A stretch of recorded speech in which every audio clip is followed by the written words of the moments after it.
Hello students, new generation study point में आपका स्वागत है। और आप लोग स्वस्थ होंगे और क्लास 11 को अच्छे से आप लोग पढ़ रहे होंगे। ठीक है, तो हम लोग जो बात कर रहे थे क्लास 11 के जो सेकेंड चैप्टर है डायमेंशनल एनालिसिस, बीमिंग विश्लेषण। तो ये बहुत ही महत्वपूर्ण चैप्टर है, क्योंकि आपको पता है कि मात्रक और बीमा के बारे में पढ़ रहे हैं। आप जानते हैं, मैंने शुरू से ही पहले ही क्लास में बताया था कि अगर मान लीजिए कि अगर किसी भी चीज का कोई अगर मात्रक नहीं है तो आप उसको डिफाइन ही नहीं कर सकते हैं। ठीक है, जैसे मैं यहाँ पर लिख दिया केवल 5 लिख दिया। ठीक है, तो 5 क्या है किसी भी चीज का? 5 एक न्यूमेरिकल वैल्यू है। ठीक है, 5 क्या है? एक न्यूमेरिकल वैल्यू है। लेकिन कोई फिजिकल क्वांटिटी है या नहीं है, आप इसको कैसे डिसाइड कर सकते हैं? नहीं ना। लेकिन अगर मैं यहां पर लिख दूं 5 मीटर, मैंने लिख दिया यहां पर 5 मीटर, तो आपको यह अंदाजा हो गया होगा कि ये 5 मीटर किसकी बात कर रहा है? दूरी की बात कर रहा है ना, लंबाई की बात कर रहा है। तो ये एक क्या हो जाएगी? फिजिकल क्वांटिटी हो जाएगी। ठीक है, दूरी की बात कर रहा है। अभी हम लिख दिया मान लीजिए 10 मिनट। क्या लिख दिए? 10 मिनट। तो जाहिर सी बात है किसकी बात कर रहा है? टाइम की बात कर रहा है। देखिए, फिजिकल क्वांटिटी हो गई। ठीक है, तो हम यह जानते हैं कि जिसका जो है कि कोई मात्रक नहीं होता है, यानी कि जिसका हम मापन नहीं कर सकते हैं, वो उसको हम भौतिक राशि में पढ़ते ही नहीं है। ठीक है, साइंस में जो फिजिक्स है उसमें आप पढ़ ही नहीं सकते हैं। हमने इसकी परिभाषा से ही जो एक डिफाइन हो गया था कि कोई भी राशि हो जिसका हम मापन कर सकते हैं वही भौतिक राशि हो सकती है, जिसका मापन नहीं कर सकते वो भौतिक राशि नहीं हो सकती है। ठीक है, तो आइए हम जो है कि मात्रक तो हो गया था, अब इसकी बीमा के बारे में देखते हैं। ठीक है, बीमा जो है, पहली बात की बीमा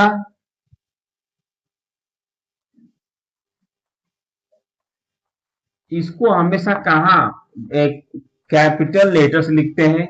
कोई भी हो राशि हो उसकी बीमा को हम कैसे लिखते हैं? कैपिटल लेटर में लिखते हैं और बड़े कोष्टक के अंदर। ठीक है, जैसे लंबाई एल, लेंथ को एल से डिनोट करते हैं, ये एल की बीमा हो गई। ठीक है, जैसे टाइम है टी, टाइम को टी से डिनोट करते हैं, तो टाइम समय की बीमा क्या हो गई? टी हो गई। उसके बाद द्रव्यमान, ठीक है, एम। ठीक है, तो इस तरीके से आप जो है डिनोट करते हैं आप। ठीक, और इस तरीके से बीमा को लिखते हैं। द्रव्यमान को एम से, लंबाई को एल से, समय को टी से, और टेम्परेचर को थीटा से। टेम्परेचर की बीमा क्या होती है? थीटा होती है। तो आइए हम जो है कि हम कोई भी चीज, जैसे कोई रॉकेट साइंस नहीं होता है, कोई भी चीज बहुत कठिन नहीं होता है। ठीक है, वो आप पढ़ते जाएंगे, एक एक कड़ियाँ जुड़ती चली जाएगी, और इस तरीके से जो है आप कठिन से कठिन या बड़े से बड़े किसी भौतिक राशि का क्या कर सकते हैं? बीमा निकाल सकते हैं। जैसे मान लीजिए हम बीमा निकालने जा रहे हैं, जैसे लंबाई की बीमा तो हो गई। ठीक है, मान लीजिए क्षेत्रफल। क्षेत्रफल क्षेत्रफल क्षेत्रफल बराबर क्या होता है? लंबाई गुणे चौड़ाई। क्या होता है? लंबाई गुणे चौड़ाई। तो लंबाई और चौड़ाई दोनों क्या है? एक प्रकार लंबाई ही तो है। ठीक है, तो लंबाई की भी बीमा एल होती है, और चौड़ाई को भी में नापते तो इसकी बीमा एल हो जाएगी। क्योंकि दोनों का बीच में मल्टीप्लाई के चलिए गुणा हो जाएगा, तो हमको पता है एल इंटू एल क्या हो जाएगा? L square. तो एल स्क्वायर से क्या हो जाएगी? बीमा हो जाएगी। ठीक है, इसी प्रकार देखिए, मान लीजिए कोई आयतन है। ठीक है। आयतन, तो आयतन बराबर क्या होता है, लंबाई गुणे चौड़ाई गुणे ऊंचाई। ठीक है, तो ये क्या हो गई, आयतन। ठीक है, लंबाई गुणे चौड़ाई गुणे ऊंचाई। तो एक तरीके से उसको दूरी का ही तो मापन करता है ना, लेंथ है ही ना। तो यहां से फिर लंबाई की बीमा क्या हो जाएगी, एल हो जाएगी। चौड़ाई की बीमा क्या हो जाएगी, ये भी दूरी है। ठीक है, और ऊंचाई ये भी लेंथ है। ठीक है, तो क्या हो जाएगा, तीनों पे गुणा होगा तो एल क्यूब। तो इसकी बीमा क्या हो जाएगी, एल क्यूब। इस तरीके से बीमा निकालते हैं, छोटी छोटी राशियां इस तरीके से, फिर आगे हम बड़ा भी निकालेंगे। ठीक है, अब आगे मान लीजिए कोई एक है आपका, एक छोटी सी राशि है, जैसे मान लीजिए बल है, बल, मान लीजिए कोई भौतिक राशि है। तो बल बराबर, बल का फार्मूला क्या होता है, बल बराबर द्रव्यमान गुणे त्वरण। अब बताइए, बल का डायरेक्ट निकालना चाहे तो क्या निकल पाएगा, नहीं निकल पाएगा। ठीक है, तो बल की बीमा क्या होती है, द्रव्यमान, द्रव्यमान की बीमा क्या होती है, एम। द्रव्यमान की बीमा क्या होती है, एम होती है। ठीक, और त्वरण की बीमा क्या होती है, त्वरण की बीमा होती है L T power minus to. तो इन दोनों को मिला देंगे आपस में, एक ब्रैकेट में लिख देंगे, तो क्या हो जाएगा, M L T power minus two. समझ में आ रहा है आप लोगों को। ठीक है, इसको आप लोग ध्यान से देखिए और समझने का प्रयास कीजिए, कैसे जो है छोटी छोटी बीमाएं आपस में निकाली जाती हैं। ठीक है, समझ में आ रहा होगा आप लोगों को। अब देखिए इसमें जो है कि त्वरण की बीमा आप कैसे, त्वरण कैसे, L T power minus to कैसे आ गया, इसकी भी दिखा रहे हैं अलग से। मान लीजिए त्वरण है, तो त्वरण किसे कहते हैं, वेग परिवर्तन की दर को क्या कहते हैं, त्वरण कहते हैं। वेग परिवर्तन की दर, वेग परिवर्तन बटे समय।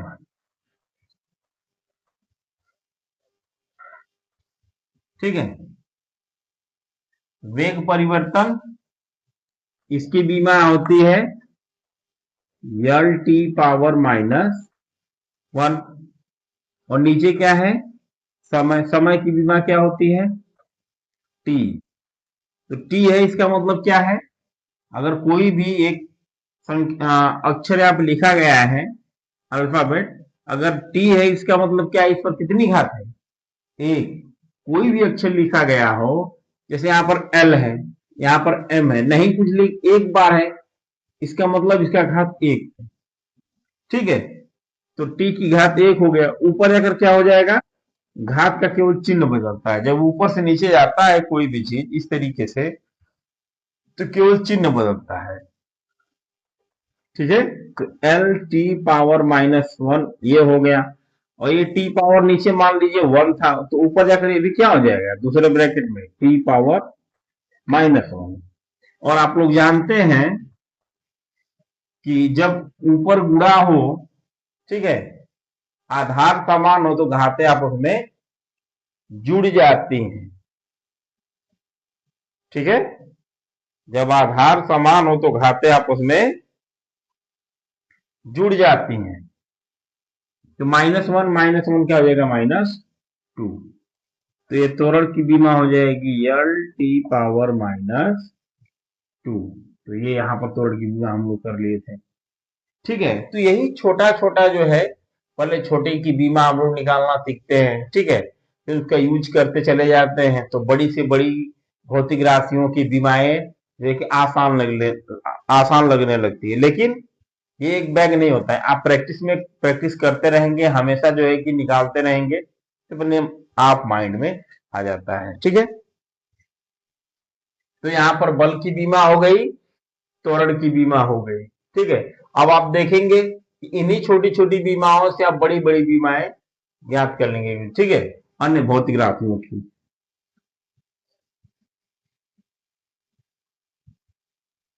जैसे मान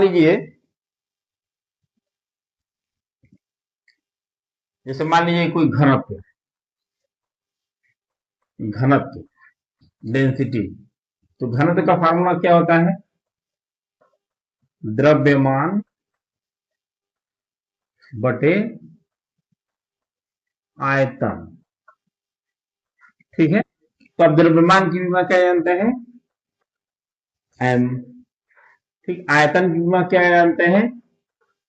एल क्यूब। ठीक है, तो यहाँ पर घनत्व की बीमा क्या हो जाएगी? क्योंकि हम इसको ऊपर लेकर जाएंगे, इसको आप लिख सकते हैं एम एल की पावर, नीचे +3 था, ऊपर जाकर क्या हो जाएगा? -3। एम एल पावर -3, ये क्या हो जाएगी? घनत्व की बीमा हो जाएगी। आई बात समझ में? ठीक है,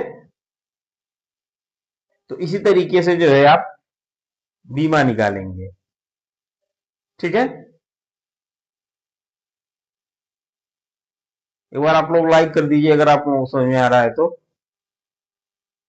और आपके जो भी फ्रेंड्स हैं, आपके फ्रेंड सर्किल में जो भी हैं, आप उनको एक बार शेयर कर दीजिए। ओके,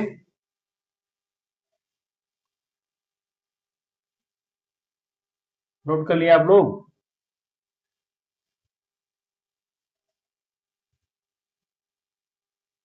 ठीक है, अगली बीमा निकालते हैं। आज आप लोग ध्यान से देखिए, एक ही क्लास में आपके जो बीमा का डर है वो समाप्त हो जाएगा। ठीक है, कोई भी चीजें बड़ी नहीं होती, कठिन नहीं होती। ठीक है, बस आप लोग जो है कि उसको हवा बनाते रहे, बीमा बहुत कठिन सब्जेक्ट है, निकाल नहीं पाते हैं। छोटी छोटी चीजें हैं, एक दूसरे से जुड़ती हुई चली जाएंगी। जैसे अगला है आपका दाब। दाब की बीमा क्या होगी? तो दाब का क्या फॉर्मूला होता है? बल बटा क्षेत्रफल। ठीक है, तो बल की बीमा अभी निकाले थे, बल की बीमा आप लोग कैसे निकाल देखे ही हैं। ठीक है, तो बल की बीमा क्या हो जाएगी? यहां से यम एल टी पावर -2। ठीक है, ये क्या हो गई? बल की बीमा हो गई। और नीचे क्या है? क्षेत्रफल। क्षेत्रफल का भी हम निकाले थे, तो क्षेत्रफल की बीमा क्या हो जाएगी? L²। आई बात समझ में? ध्यान से देखिए आप लोग। अब आगे क्या है? इसको ऊपर लेके चले जाइए, क्या हो जाएगा? M L T power -2। यहां पर क्या हो जाएगा? एल पावर, ये देखिए +2 है, ऊपर जाकर क्या हो जाएगा? -2। ठीक है, यहां पर कुछ नहीं, मतलब एक घात है, तो इनके बीच में गुणा का चिन्ह है, दोनों ब्रैकेट हटेगा, तो एल एल पावर -2 और एल पावर 1, आधार का मान इन दोनों का गुणा होगा। जब आधार समान और घातें आपस में जुड़ेंगी, तो +1 और -2 क्या हो जाएगा? बड़ी में से छोटी संख्या घटेगी और चिन्ह बड़े का लग जाएगा, तो क्या हो जाएगा? एम एम एम जो है एटीजी, नोट डाउन हो जाएगा। दो में से एक जाएगा एक, यल एक हो जाएगा, ये बड़ा है तो इसका चिन्ह लग जाएगा, और टी पावर -2। ये किसका बीमा हो गया? दाब का बीमा हो गया।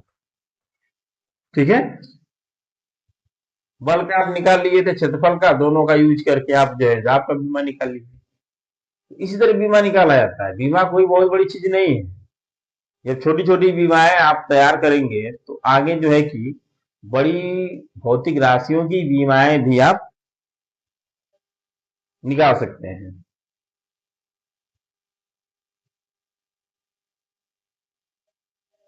ठीक है,